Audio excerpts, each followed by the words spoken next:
साथियों नमस्कार, मैं हूं नीरज पटेल और आप देख रहे हैं नेशनल जनमत। बीजेपी शासित उड़ीसा के रायगढ़ और कालाहांडी जिले से सामने आए ये वीडियो चीख चीख करके आदिवासी समाज के उत्पीड़न और दमन की कहानी बयां कर रहे हैं। ये तमाम आदिवासी समाज के लोग सड़कों पर अपनी सैलरी बढ़वाने, प्रमोशन करवाने या मलाईदार पोस्टिंग के लिए नहीं उतरे हैं, बल्कि जल, जंगल, जमीन और अपने वजूद को बचाने के लिए उतरे हैं। क्योंकि विकास के नाम पर इनसे इनकी मातृभूमि छीनने की साजिश रची जा रही है। गांवों में जाकर के बिजली काटी जा रही है, पानी का कनेक्शन काटा जा रहा है, जबरन युवाओं को पकड़ करके मुकदमों में फंसाया जा रहा है कि किसी भी तरीके से तुम अपनी जमीन छोड़ करके यहां से भाग जाओ। और हैरत की बात देखिए, ये सब ऐसे समय में हो रहा है जिसमें भारत गणराज्य के सर्वोच्च पद यानी कि प्रेसिडेंट के पद पर आदिवासी समाज से आने वाली एक महिला बैठी हैं, द्रौपदी मुर्मू जी। जिस समय राष्ट्रपति पद के लिए उनका नाम घोषित किया गया था, भाजपाइयों ने ढिंढोरा पीटा था कि हमने देश में पहली आदिवासी महिला राष्ट्रपति बना दी है। बिल्कुल ठीक बात है, जन्म से तो वास्तव में वो आदिवासी समाज में जन्म ली थी, लेकिन उनके बनने के बाद आदिवासी समाज को उसका एक भी लाभ हुआ हो तो बता दीजिए। भारतीय जनता पार्टी का मैं इस मामले में प्रशंसक हूं कि वह अपने पैरामीटर्स नहीं बदलती। आदिवासी ढूंढना हो, दलित ढूंढना हो, ओबीसी ढूंढना हो, पैरामीटर फिक्स है। हमारी विचारधारा का गुलाम और अपने समाज और समुदाय के लिए काम न करने वाला, आवाज न उठाने वाला चेहरा चाहिए। द्रौपदी मुर्मू जी की घोषणा होती है कि एनडीए की तरफ से राष्ट्रपति पद की उम्मीदवार होंगी। सीधे मंदिर में पहुंचती हैं, झाड़ू लगाती हैं, नंदी के कान में कुछ कहते हुए देखी जाती हैं और अब भी जब जब राष्ट्रपति भवन से बाहर निकलती हैं, पूरी जिम्मेदारी के साथ कई बार ये बात कह चुका हूं कि जब भी राष्ट्रपति भवन से बाहर कदम रखती हैं, निश्चित तौर पर किसी न किसी धर्म स्थल पर माथा पटकने जाती हैं, क्योंकि उनके माध्यम से उनके आदिवासी समुदाय को यह बताना है कि तुम प्रकृति पूजक नहीं बल्कि हमारी विचारधारा के गुलाम हो। मुर्मू जी को छोड़िए, उड़ीसा में मौजूदा समय में आदिवासी समाज के ही मुख्यमंत्री हैं मोहन चरण मांझी। उन्हीं के मुख्यमंत्री रहते हुए आदिवासियों से उनका जल, जंगल, जमीन, उनकी संस्कृति, उनका वजूद और अस्तित्व सब कुछ छीना जा रहा है। प्रशासन लाठीचार्ज कर रहा है, गुंडई कर रहा है, लेकिन भाजपाई आदिवासी सीएम आंख मूंद करके बैठे हैं, क्योंकि उनको राष्ट्रवाद की घुट्टी पिला दी गई है कि तुम्हारे लिए अब समाज, समुदाय का कोई मसला नहीं रह गया है। यही मूल अंतर है। बीजेपी में सवर्ण नेताओं को राष्ट्रवाद की घुट्टी नहीं पिलाई जाती, उनको छूट है खुल करके जातिवाद करो। उत्तर प्रदेश के मुख्यमंत्री को देख लीजिए या डिप्टी सीएम ब्रजेश पाठक को देख लीजिए, इन दोनों के पास राष्ट्रवाद की घुट्टी नहीं है, इन्हें छूट है खुल करके अपने जाति को खुश रखो। लेकिन बाकी तमाम सारे नेताओं के पास राष्ट्रवाद की घुट्टी है। एक और अजब संयोग देखिए, उड़ीसा प्रदेश से ही आते हैं देश के जनजाति कल्याण मंत्री जुएल ओराम साहब, लेकिन भाजपाई वाले हैं तो इन तमाम उत्पीड़न पर आंख मूंद करके बैठे हैं।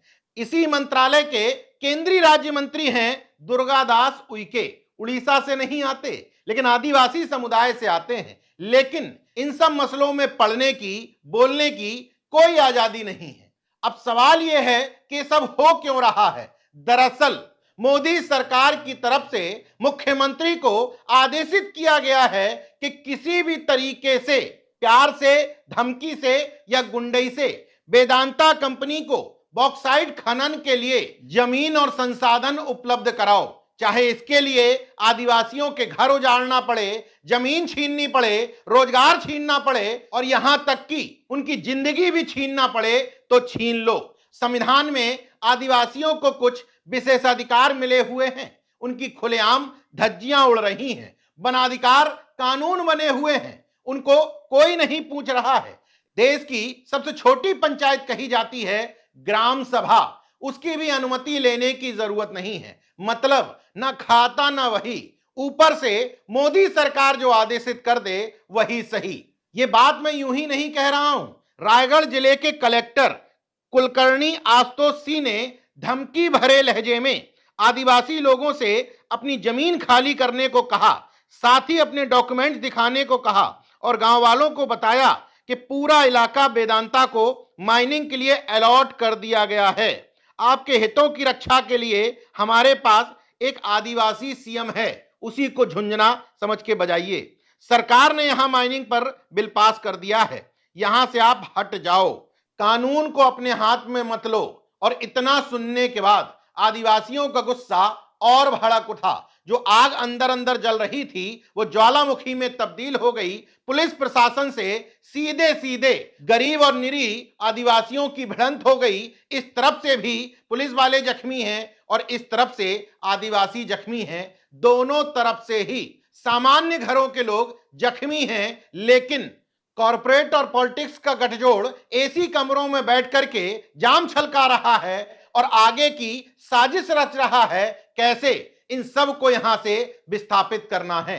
शर्म और हैरत की बात यह है कि इतनी सी बात भले ही खादीधारी और वर्दीधारियों को ना समझ में आ रही हो, लेकिन आदिवासी समाज के लोगों को पता है कि पुलिस में जो लोग हैं वो हमारे ही कमजोर घर परिवार के लोग हैं, इसलिए हमें उनसे नहीं उलझना है।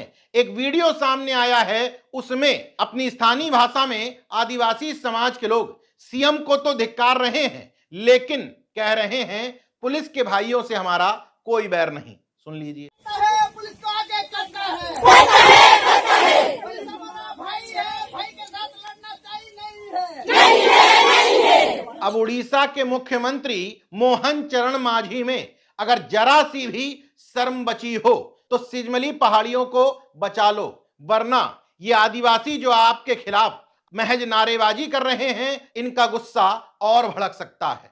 बहरहाल ये पूरा घटनाक्रम नेशन जनमत के उस बयान पर मोहर लगाता है जिसमें मैं बार बार थ्योरी के माध्यम से समझाने की कोशिश करता हूं कि पिछड़े, दलित और आदिवासी समुदाय के लोग भारतीय जनता पार्टी में विधायक, सांसद, मंत्री, मुख्यमंत्री, राज्यपाल और यहां तक कि राष्ट्रपति भी हो सकते हैं, लेकिन सत्ता में होने की गलतफहमी ना पालें। सत्ता में डिसीजन मेकिंग पावर होता है, अपने लोगों के उत्पीड़न के खिलाफ खड़े होने की, डिसीजन पास करने की क्षमता होती है, लेकिन इन मुखौटों के पास बोलने तक की हैसियत नहीं। बाकी देखते रहिए नेशन जनमत, जागरूक और सजग बने रहिए। जय विज्ञान, जय संविधान, जय लोकतंत्र। धन्यवाद।